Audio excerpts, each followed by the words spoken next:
Le MVP à présent, Virginie va vous donner celui qui a été élu joueur du match, Virginie. Écoutez, c'est le gardien du Bayern. Manuel Neuer. Voilà. C'est Neuer. Voilà. Manuel Neuer, MVP pour vous, c'est correct ou pas? Voilà, Manuel Neuer avec le trophée. J'ai adoré ou pas Mécano.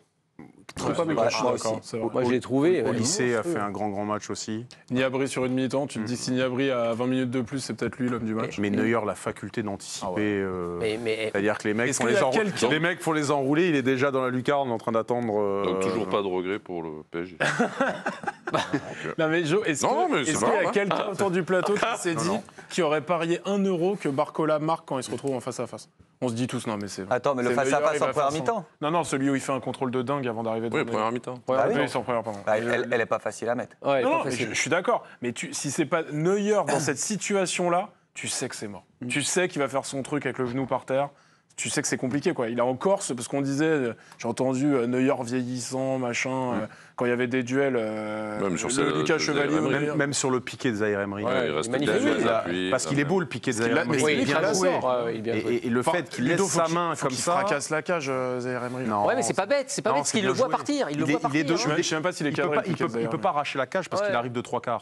Donc il est obligé de tourner et il peut pas mettre toute sa force. Pardon, Neuer est crédité de 8 arrêts ce soir. J'ai l'impression que c'est un gardien, on va dire, qui est là, qui se place, qui a une telle lecture de jeu, qui ne fait jamais. Il fait les pas. Sa présence.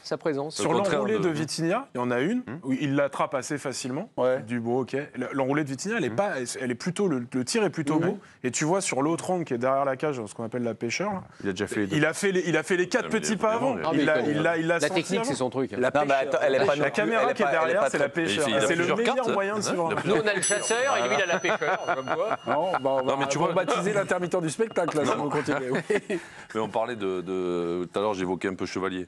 Mais là, c'est le contraste aussi, ce soir. C'est-à-dire qu'il y en a un qui a une vraie présence, c'est-à-dire qu'il attire les ballons, mais quand il est là, tu le vois, quoi. Et Chevalier, voilà, c'est un peu l'inverse sur le festival de 6 mètres qui ont mis tous à peu près 48 minutes à être tirés. Le festival de 6 mètres sur Kane qui a été collé à la ligne de touche, il en fait 4-5 comme ça. Ouah, ça arrive, mais systématiquement au moment. Mais ou pas Mécano, franchement, il faut dire un mot sur lui. Parce que c'est vrai qu'on en parle pas. Non, mais même au lycée, les Français côté Bayern, on peut faire 2 minutes dessus. Mécano qui reprend Nuno Mendes à un moment. Il reprend la course. Alors il est intelligent parce qu'il place un peu son corps dans la course aussi de l'autre. Alors c'est un arbre. Le type, c'est un moment, il y a Kvaratskhelia qui essaye d'aller sur lui. Kvaratskhelia. Et il rebondit. Toujours pas. Et non, mais ce qu'il a fait, franchement, ou pas Mécano. Il est en grande forme. Olysée, il n'a pas marqué? Non, mais il fait des trucs géniaux, mais sur les... Non, mais là... ouais. Faut l'accorder. Mais il en a fait un génial. Un surtout génial. On l'accorde. Mais sur la finition... On l'attendait. On a tous dit face à un défenseur qui a mangé tous les excentrés d'Europe, on l'attendait. Et moi, je trouve qu'il a répondu complètement présent. Je trouve qu'il a maîtrisé ses émotions. Il a été calme. Il a défendu comme un fou. Et surtout, il a été très souvent juste, en fait. Et j'ai l'impression, l'accélération qu'il met, la déviation de Gnabry, elle est magnifique. Mais moi, j'avais pas en tête qu'il avait une accélération aussi incroyable. Là, il a eu 3-4 pas, je te jure. Mais c'est lui qui a fait ça. Il a été vraiment très très vite. Donc je me dis, c'est un joueur qui est capable de tout faire en fait. C'est pas seulement combiné avec ses partenaires. Il est capable de prendre aussi la profondeur. Il va très vite. Des accélérations géniales donc. Voilà. Non, une accélération géniale. Il a fait une superbe action là, quand il frappe. Par contre, j'ai pas compris la frappe. Mais quand il prend le ballon de l'extérieur, il doit la glisser à Kane. Mais même si t'es cuit, tu dois quand même. Mais je crois qu'il la touche avec l'autre pied. Il la touche avec l'autre pied, je crois. Il a l'impression qu'il met pas bien le pied d'appui, la frappe. Et l'appel de Kane est magnifique. Vous avez vu Marquinhos, il s'arrête. S'il lui glisse, on est... Passons. On a dit trop de bien du Bayern. Kane a été énorme aussi. Kane. Moi, j'ai trouvé énorme. À 1 de moins, il t'a... Ouais, après, il a gagné un peu du temps. Mais quand tu es un attaquant comme ça dans ton équipe, à 1 de moins, c'est un bonheur, quoi. Le mec, il va te chercher des fautes, il contrôle les ballons. Les crampes de la 80e. La crampe, là, quand il repart. Quel talent. Les crampes derrière, il se relève. Mais au-delà de ça, la protection de balle. À un moment donné, au milieu, tu penses qu'il va perdre le ballon, il repart, il obtient la faute, etc.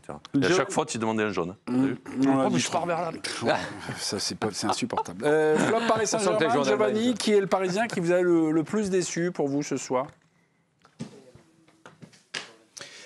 C'est Marquinhos. Je trouve que le capitaine parisien a fait beaucoup de cadeaux. C'était la formule qu'a utilisée Luis Enrique en conférence de presse. Alors, il n'a pas directement cité son capitaine, hein, mais il a répété à plusieurs reprises durant la conf, on a fait beaucoup de cadeaux à cette équipe du Bayern.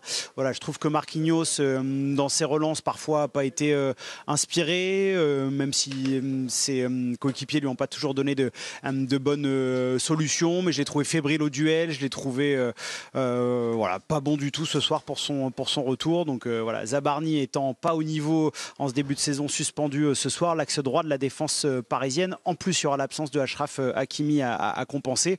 Voilà, c'est un sujet d'inquiétude pour moi ce soir. C'est Marquinhos, merci Giovanni. C'est Marquinhos qui vous a le plus déçu également, les copains? Non, pas que lui. Non, mais le plus. Là, il y a Marquinhos. Pour moi, c'est Barcola.